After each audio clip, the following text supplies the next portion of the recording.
How to create infinite slider gallery in Wix Studio. Hello guys and welcome to this new tutorial. In today's video I'm going to show you how simple and easy it is to create an infinite slider or logo slider, a gallery slider, and all type of sliders that you can imagine into your website on Wix Studio. It is going to be very simple and easy. We are going to head over to wix.com, sign in for an account. We're going to see the site's dashboard from here. What we're going to do is to click on the select and edit site for the website that has the label of built on Wix Studio. If you do not have a Wix Studio website, click on create a new site and then try Wix Studio editor and you're going to be good to go. Once you have clicked, we are going to wait for the website to load up. As you can see here, we have the dashboard of the website before it. We are going to make sure we are going to be either on the setup or the home page of the specific website, and then we're going to click on edit site. Once we have did that, we're going basically to have the website editor loaded up, and we're going to show you here a little bit of or a glance to that specific gallery that you are going to get.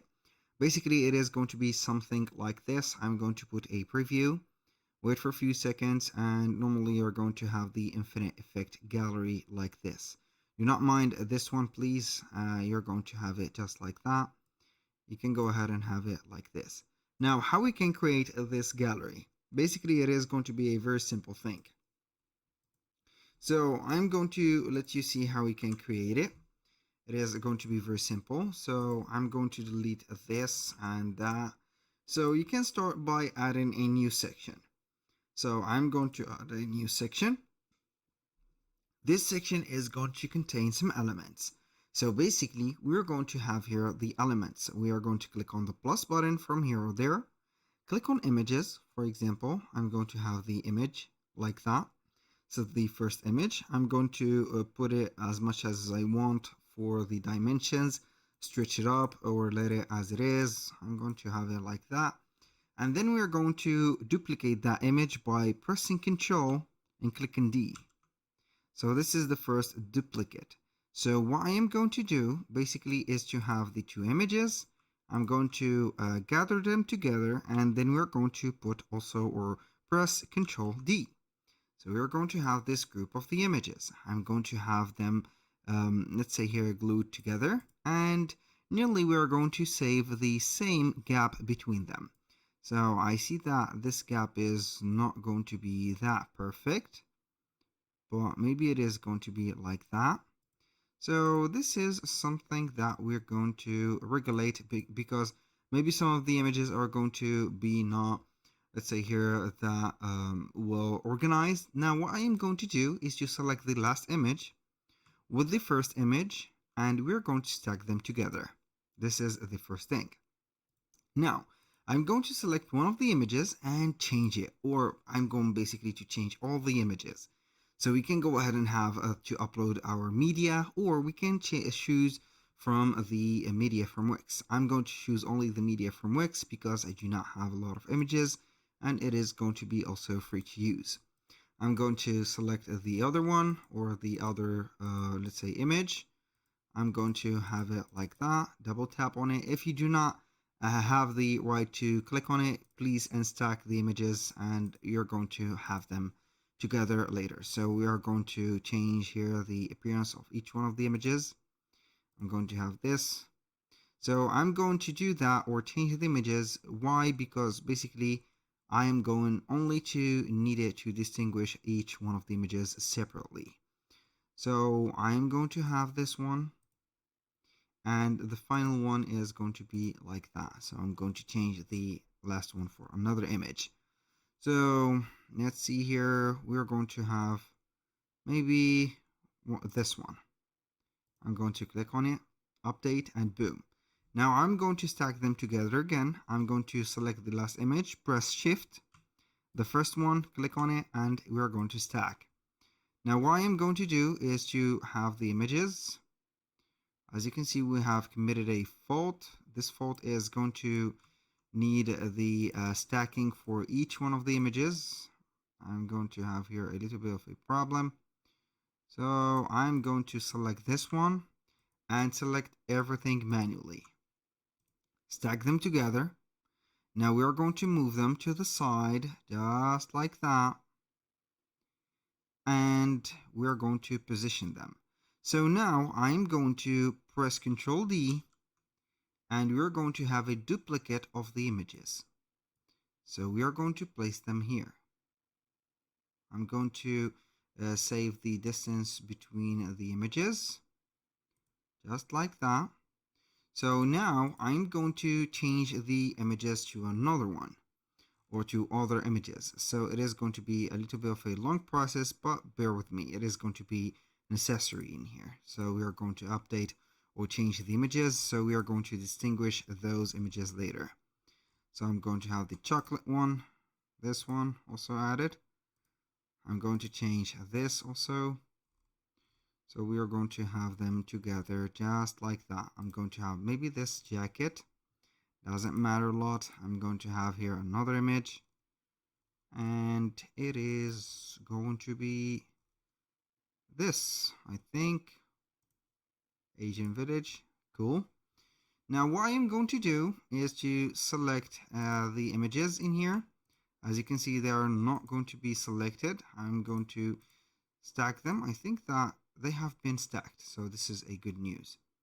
So I'm going basically here to have them stacked with the other ones. So I'm going to stack them together. So we need to select this and also that, stack everything together. You're going to see that they are going to move along. So this is a good news. Now I can see that it is going to be the case in here.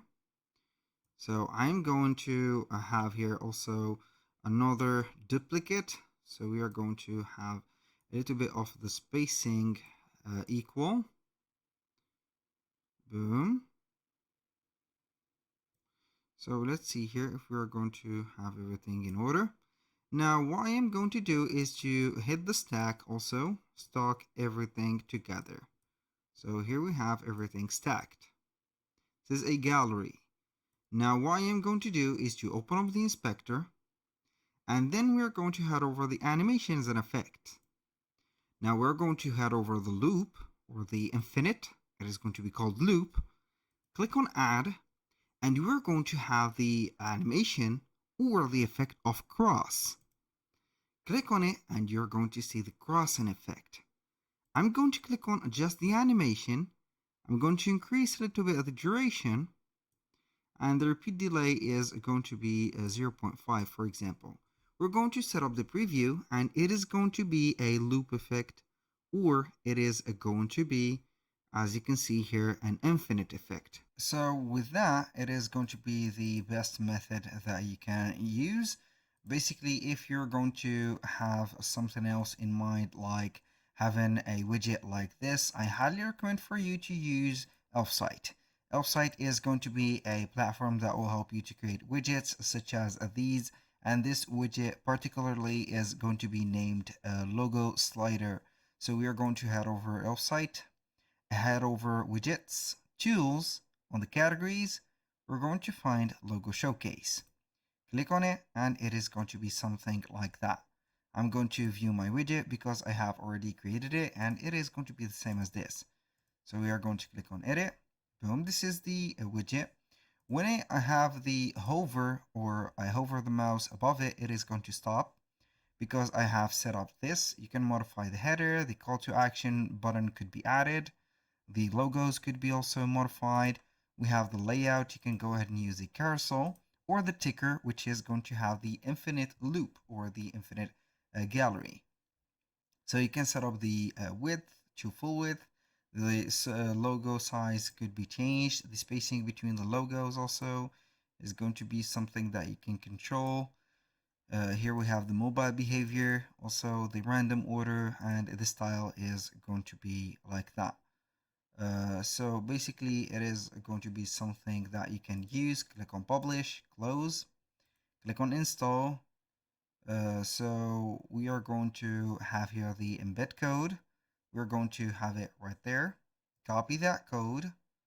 We're going to head over Wix Studio again, and we're going to add in the section or empty section here. Is that an empty section? No. We're going to click on add elements, click on embed and social, embed code, click on add to site, enter the code. I'm going to place it here, update that, exit there, and we're going to have it just like this. So I'm going to have it to the full width like that, make it just like that, and here we have it. So that is going to be very simple and effective, and here you have it. That was all for today's video. Thank you guys for watching. I hope that you have enjoyed the content, and I hope to see you soon on the next one.